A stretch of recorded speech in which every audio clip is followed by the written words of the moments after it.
So now Errol will introduce our next panel on labor and economics. So over to you, Errol. Thank you so much for your work today. I am so stoked about this panel. Where is everybody? Like all alone up here. So our two panelists are among my favorite people in the food industry who are not only doing groundbreaking work in organizing in their communities, but literally creating a new model of organizing for all food system workers. So it's my huge pleasure to introduce Magaly Licolli of Venceremos from Arkansas. Thank you. And Gerardo Reyes, Coalition of Immokalee Workers from Immokalee, Florida.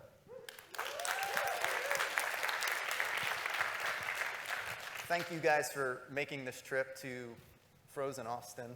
All right, it's usually a little warmer here. Arkansas is not any better. Yeah. Florida is. I'm scared, but let's not talk about that. So starting with you, Magaly, can you just give a brief introduction of the work you're doing and your organization? Yes, thank you for inviting me. I'm very excited to always share about the work that we are doing in Arkansas. My name is Magaly Licolli. I co-founded Venceremos, which means we will overcome, with a group of poultry women that work in different poultry factories in Arkansas. So we pretty much are a women-led organization, Brown. Yes. And obviously now we have a lot of poultry worker men joining this effort. And both we co-founded Venceremos in 2019, just some months before we had the pandemic in this country. And we built it because it's been, we live in Arkansas. It's a right-to-work state, but also it's a corporate state nominated basically by Tyson Foods and Walmart. And so the conditions on organizing are very difficult.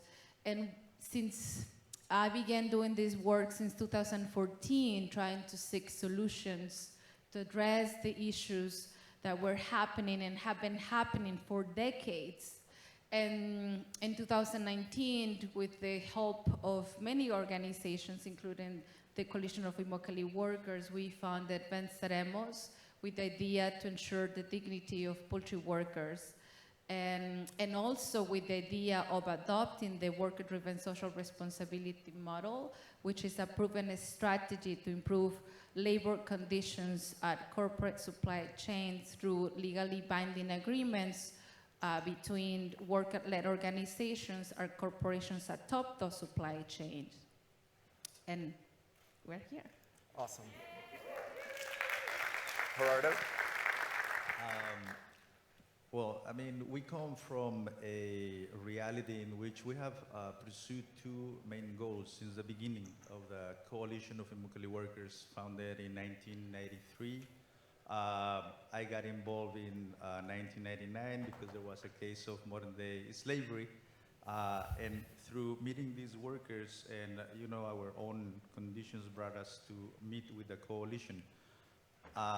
The conditions that we are aiming to change, and the two main goals of this campaign is to improve wages and working conditions for workers that have seen their wages in the tomato industry stagnant for more than 3 decades, when the coalition started since 1978, and for the next 30 plus years, the bucket of 32 pounds was paid 40 to 45 cents with no change whatsoever. So that was one of the goals. And the second was to address that unbalance of power between workers and their employers that you could see present in the lives of workers in the form of sexual harassment and sexual assault, situations of violence in the fields, crew leaders carrying guns. All of these happened before the coalition started organizing.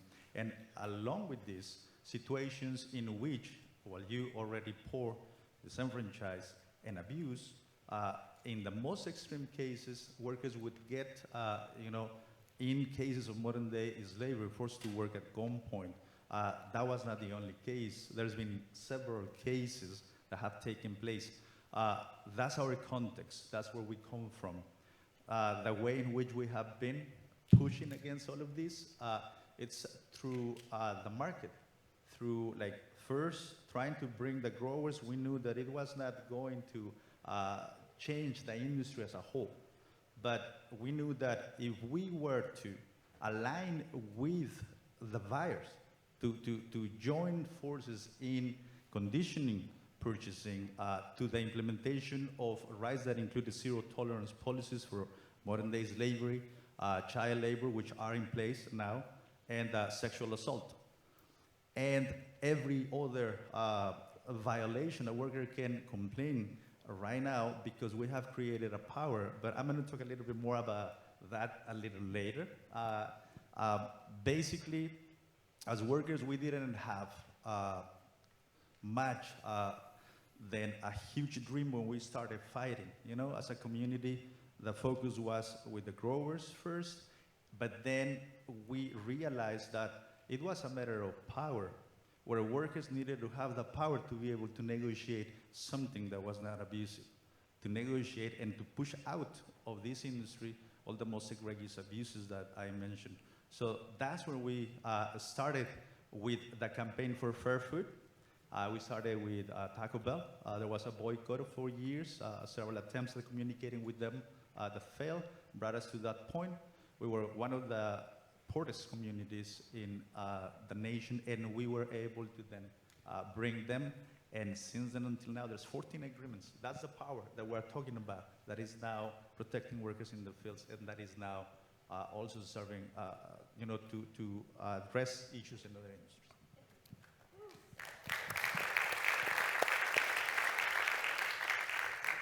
Magaly, could you talk about the impact of COVID-19 on poultry workers, but also how it really inspired the need for this worker-driven social responsibility that both of you are creating?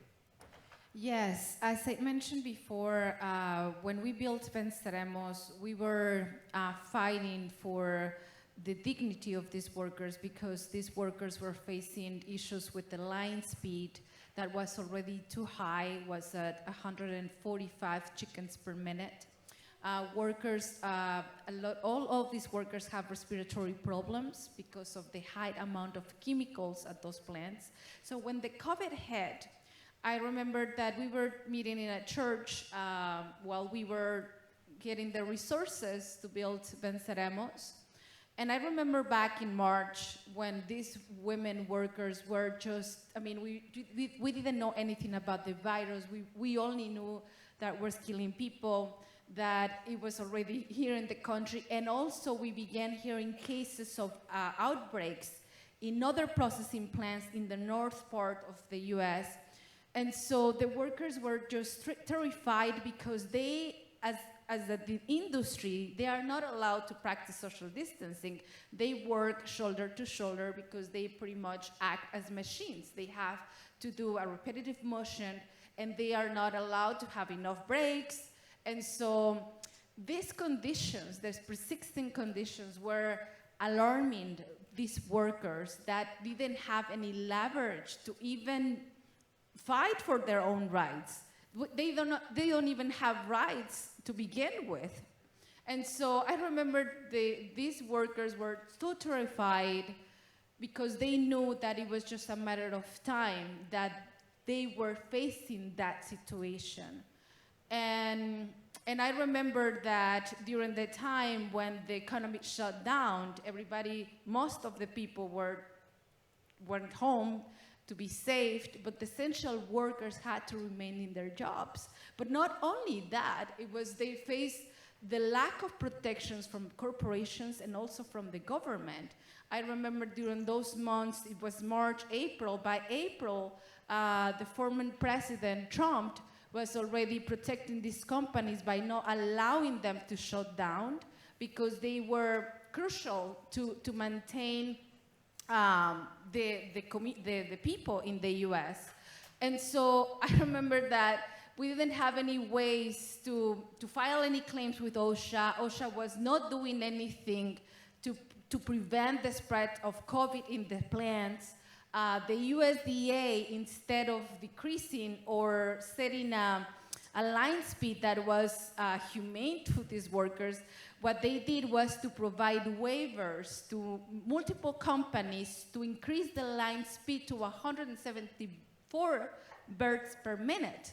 So we were facing the lack of protections, that these workers didn't have any paid sick leave, that these workers were actually incentivized to come in and work while sick, because they were, by March, these companies were offering $500 in bonuses with the conditions that workers should not miss any day of work, and that these bonuses were gonna give to these workers by July of 2020. So these companies were incentivizing workers to come in sick.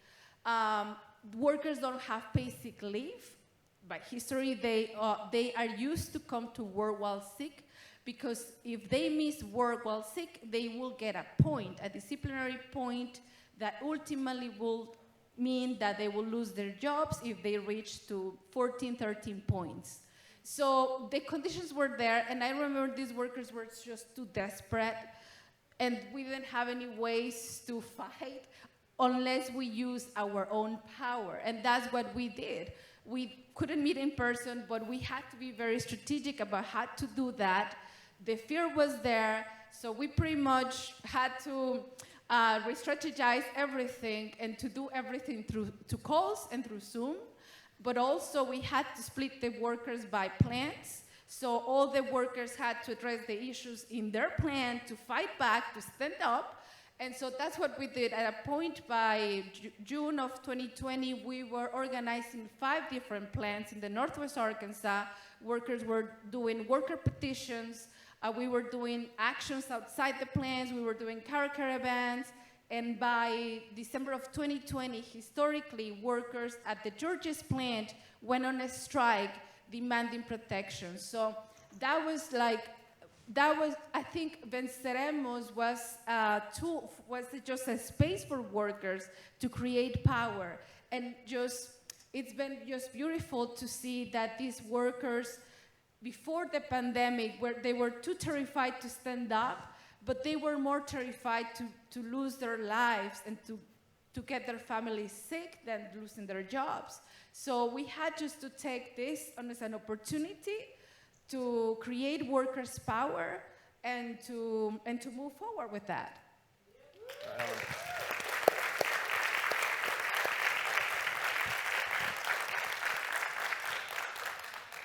Gerardo, I'd like you to talk a little bit about how we need to push corporations to change their buying habits in terms of leveraging the power of the purchase order, and how this type of organizing, this worker-driven social responsibility, is about changing the purchasing patterns of big corporations.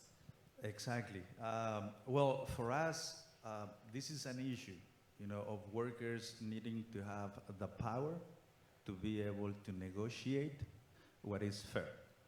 You cannot negotiate what you don't have the power to negotiate. So that's where everyone in this room and everyone in the country comes at the center in terms of importance, to standing with workers, to be able to push corporations to come to the table and sign on to legally binding agreements, which is what we've done.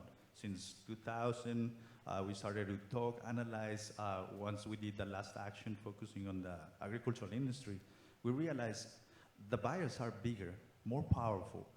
They have a lot of influence in terms of what they demand, and they always demand the best quality, the best size, even the state of maturity. There's so many factors, but never the human factor. Never before, I should say, until we came into the pictures in this regard. So there's been 14 agreements since 2005. That was the first one with Taco Bell and its parent company, Young Brands. And then McDonald's, Burger King, Subway, Whole Foods, Bon Appetit, Aramark, Sodexo, even Walmart is participating on this. And this is something that was created by workers themselves. I haven't said that, but I come from that background. I am a farm worker since I was 11 years old, mixing school with working in the fields, harvesting watermelons for 14 seasons, harvesting tomatoes, a little bit of everything, you know? And we have never seen anything like what we were able to build together because of the power of people across the country, people of conscience, understanding that this is not a matter of supporting workers that are suffering in a forgotten corner, if that's the case, because that is the case very often, and that was certainly ours. It is not about feeling sorry or sad for the fact that there are cases, and here I'm going to mention the case in Georgia where there were 71,000 workers that were forced to work on the threats of death for them and for their families because the bosses, the families that had them under those conditions and their associates. It was a network that basically in a span of a few years was able to exploit about 71,000 workers, charging them with 45,000 pesos. That's what I heard directly from the workers when we were helping a little bit on all of these investigations with different cases that help us then bring all of these and ask for a resolution that then was brought in November. Now, these workers reported that they were forced to work, that they suffered heat stroke like 3 times, younger workers. There was a worker that died out in the fields. Many of them were forced to dig up onions with their bare hands. And there was a case of, workers in this situation being raped constantly. That's part of the indictment. That's the nastiness of it all. And when I turn and see the news about avocados and how in a fraction of a second, as soon as a threat is made to an inspector in the US because of avocados, relating to just a threat, I wish as a society we could respond in the same way when it comes to farm workers that have dedicated their lives. And from society, I will ask, please don't feel sorry for us. Stand with us. That is what we need. We have 14 agreements, and Wendy's is next. 2nd of April, we will be marching on West Palm Beach. If you get excited about this idea of standing with us, just get in touch with me before we leave. I'll be happy to talk.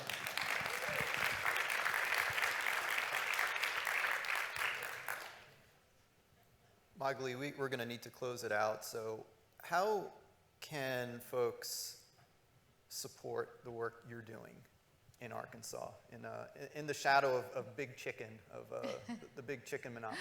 Right. Well, we have a big dream to adopt the worker-driven social responsibility into the poultry industry because there is a lot of need to change that industry. And as a right-to-work state, the unions are not the solution to us. And after the workers traveled to Immokalee and saw firsthand the power of this program and how this program is changing lives for better, the workers in Arkansas decided that that was the strategy that we wanted to take upon, and we want your support. We want to stand with us in this fight because it's going to be big, it's going to be huge, but also it's going to be very rewarding, not only for the people supporting, but for the workers. Right now, the workers are suffering even more. It's not just on the COVID, but workers are completely injured working your chicken that you have every day at your table. These workers need protections and they need your support. And so you're welcome to support Venceremos, to follow us, to stand with us, and let's continue fighting.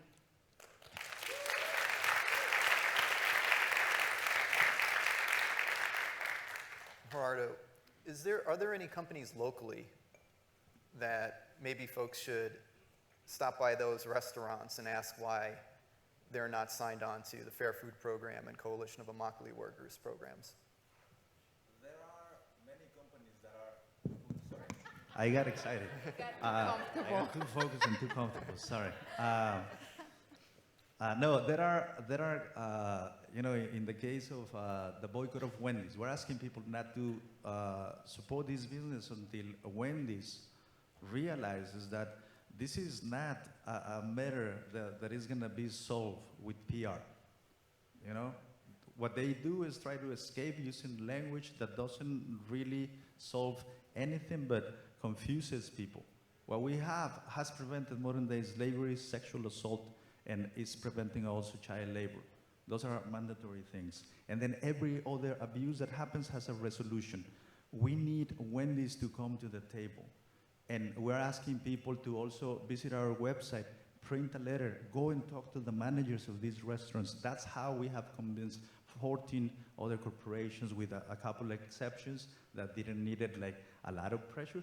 But most of them, you know, they need to hear from all of us, because it's that power that makes the difference in the way in which they see us. So the 2nd of April is going to be a march that we're going to do in Palm Beach.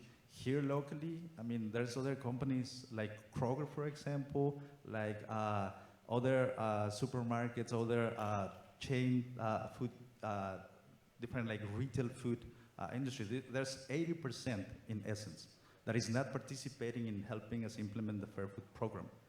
80%, that means most workers in the country are suffering the conditions that I mentioned. And the reason why that case happened, it's because there's nothing like the Fair Food Program being implemented. That's what happened outside of it.